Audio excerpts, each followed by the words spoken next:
അസ്സലാമു അലൈക്കും. ഒറ്റ പോയിന്റ് ശ്രദ്ധിക്കുക. ഒന്ന്, മ്യൂസിക് എന്ന് പറയുന്നൊരു പദം അറബിയിലില്ല. മ്യൂസിക് എന്ന് പറയുന്ന വാക്കേ അറബിയിലില്ല. രണ്ടാമത്തെ കാര്യം ശ്രദ്ധിക്കുക.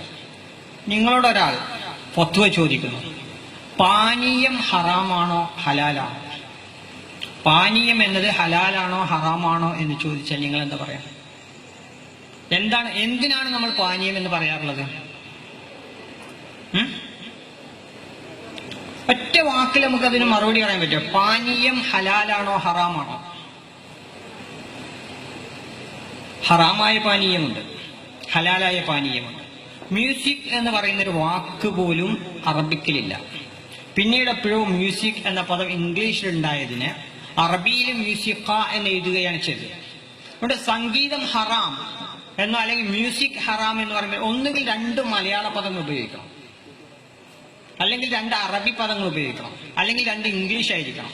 ഒരു ഇംഗ്ലീഷ് പദം ഉപയോഗിച്ചിട്ട് മറ്റൊന്ന് മലയാളം കൊടുത്ത് മ്യൂസിക് ഹറാം എന്ന് പറയുന്നത് പാനീയം ഹറാം എന്ന് പറയുന്നതിന് തുല്യമാണ്. വിദ്യാർത്ഥികളായതുകൊണ്ട് നിങ്ങൾക്ക് മനസ്സിലാവുന്നുണ്ടാവും, കൃത്യമായ കാര്യം മനസ്സിലാവുന്നുണ്ടാവും. ഹറാമായ പാനീയങ്ങളുണ്ട്, അതുപോലെ തന്നെ ഹറാമായ മ്യൂസിക്കുകളുണ്ട്. ഇന്ന് ഏറ്റവും അധികം വിദ്യാർത്ഥികൾ വില കൊടുത്തു വാങ്ങുന്നത് നെറ്റ് ഉപയോഗിച്ച് സെർച്ച് ചെയ്ത് അവരുടെ അക്കൗണ്ടിൽ നിന്ന് പൈസ കൊടുത്ത് അവർ കേൾക്കുന്നത് ഒരൈറ്റം സംഗീതമാണ്. ഞാൻ അതിന്റെ പേര് പറയുന്നില്ല, ഒരു ഐറ്റം മ്യൂസിക്കാണ്. ആ മ്യൂസിക്കിന്റെ പേര് ഞാൻ പറയുന്നില്ല. അബദ്ധത്തിലെങ്ങാനും എപ്പോഴെങ്കിലും നിങ്ങൾക്കൊന്ന് നെറ്റിൽ സെർച്ച് ചെയ്യാൻ തോന്നിയാലോ എന്ന് വിചാരിച്ച പേര് ഞാൻ പറയുന്നില്ല. സെർച്ച് ചെയ്തെടുത്താൽ, ഡൗൺലോഡ് ചെയ്തെടുത്താൽ നമ്മുടെ അക്കൗണ്ടിൽ നിന്ന് അല്പം പണം കൊടുത്ത് പഠിച്ചുകൊണ്ടിരിക്കുന്ന വിദ്യാർത്ഥികൾ ഒരു ടീം അത് കേട്ടുകൊണ്ടിരിക്കുക. അവരിന്ന് വിപണിയിൽ കിട്ടുന്ന ഏറ്റവും വിലപിടിപ്പുള്ള മദ്യം നുകർന്നാൽ ഉള്ളതിനേക്കാൾ ലഹരിയിലേക്ക് അവരെ അത് നയിക്കും.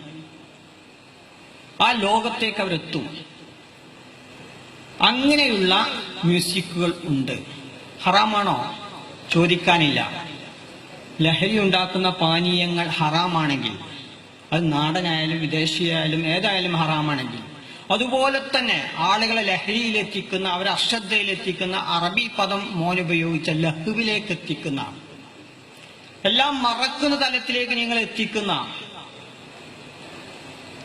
ഒരു മ്യൂസിക് സൗണ്ട്, ഒരു സിസ്റ്റം ഉണ്ടെങ്കിൽ അത് ഹറാം. എന്നാൽ വാങ്കുവിളി കേൾക്കുമ്പോഴുണ്ടാവുന്ന, ഖുർആൻ പാരായണം കേൾക്കുമ്പോഴുണ്ടാവുന്ന, നമ്മുടെ ശരീരത്തിന് ഭക്ഷണം എത്രമാത്രം ആവശ്യമാണോ, നമുക്ക് വായു എത്രമാത്രം ആവശ്യമാണോ, അതുപോലെ തന്നെ നമ്മുടെ വൈകാരികമായ ഉത്തേജനത്തിനും ഉന്മേഷത്തിനും ഒക്കെ നമുക്ക് ഉണ്ടാവേണ്ട ചില സംഗീതങ്ങളുണ്ട്. അതില്ലെങ്കിൽ അവൻ താടിയും വെച്ച്, അവൻ എന്ത് ഡ്രസ്സ് അണിഞ്ഞ് ആരെയും കൊല്ലാനും വെട്ടാനും ചവിട്ടാനും എന്ത് ചാവേറാവാനും ഒക്കെ രൂപത്തിലേക്ക് മാറാൻ പറ്റുന്ന ഒരു വ്യക്തിയായിട്ട് ഈ ഇരിക്കുന്ന നിങ്ങളെ ആരെയും മാറ്റിയെടുക്കാൻ പറ്റും?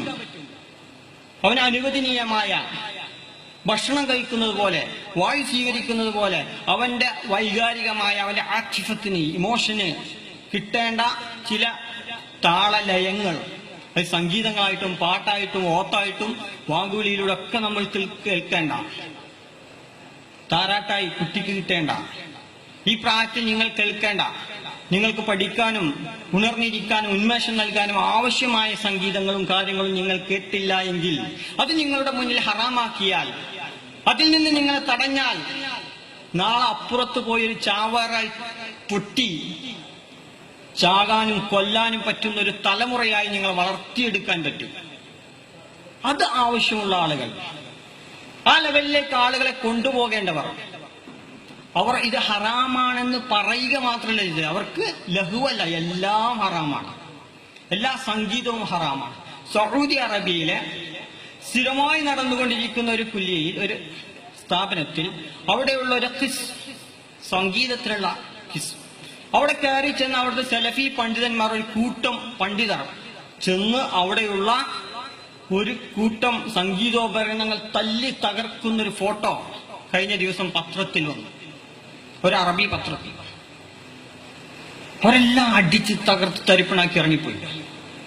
ഇതുവരെ നിലനിന്നിരുന്ന അവിടെ പഠിപ്പിച്ചിരുന്ന ആ കിസ്മിൽ, ആ ഡിപ്പാർട്ട്മെന്റിൽ ഉണ്ടായിരുന്ന വിദ്യാഭ്യാസ രീതിയും സമ്പ്രദായമൊക്കെ അതിനെ ചോദ്യം ചെയ്യുന്ന ഒരു കൂട്ടം പണ്ഡിതർ. ഇവരെല്ലാം ആരാണ്, എന്താണ് എന്നുള്ള ചർച്ചയിൽ സൗദി അറേബ്യ പോലും കഷ്ടപ്പെട്ടുകൊണ്ടിരിക്കുകയാണ്. അതിനെ നേരെ ഇങ്ങോട്ട് ഇറക്കിയ ആളുകളാണ് ഇക്കാലഘട്ടത്തിൽ മ്യൂസിക് ഹറാം, അതാറാം, ഹിദാറാം എന്നൊക്കെ പറഞ്ഞുകൊണ്ട് പ്രശ്നം ഉണ്ടാക്കുന്നത്. മോൻ പറഞ്ഞ ആയത്ത് വളരെ കൃത്യമാണ്. ലഹുവ് അത് നമ്മുടെ നമസ്കാരത്തിൽ നിന്ന് അശ്രദ്ധയാക്കുന്ന, നമ്മുടെ ആരാധനകളിൽ നിന്ന്, നമ്മുടെ ബാധ്യതകളിൽ നിന്ന്, നമ്മുടെ ഉത്തരവാദിത്തങ്ങളിൽ നിന്ന് നമ്മളെ അകറ്റുന്ന, നമ്മുടെ മറ്റൊരു ലോകത്തേക്ക് നയിക്കുന്ന എന്തുണ്ടോ, സംഗീതമല്ല എന്ത് കാര്യങ്ങളുണ്ടോ, എല്ലാം കളികൾ, ഗെയിംസ്, ഫുട്ബോൾ നടക്കുന്നു, ക്രിക്കറ്റ് നടക്കുന്നു, എന്ത് നടക്കുന്നു, അതെല്ലാം നമ്മളെ ലഹുവിലേക്ക് എത്തിക്കുന്നുവെങ്കിൽ, നമ്മുടെ ആരാധനാ കാര്യങ്ങളിൽ നമ്മൾ അശ്രദ്ധരാക്കുന്നുവെങ്കിൽ എല്ലാം ഹറാം, നിഷിദ്ധം. അസ്സലാമു അലൈക്കും.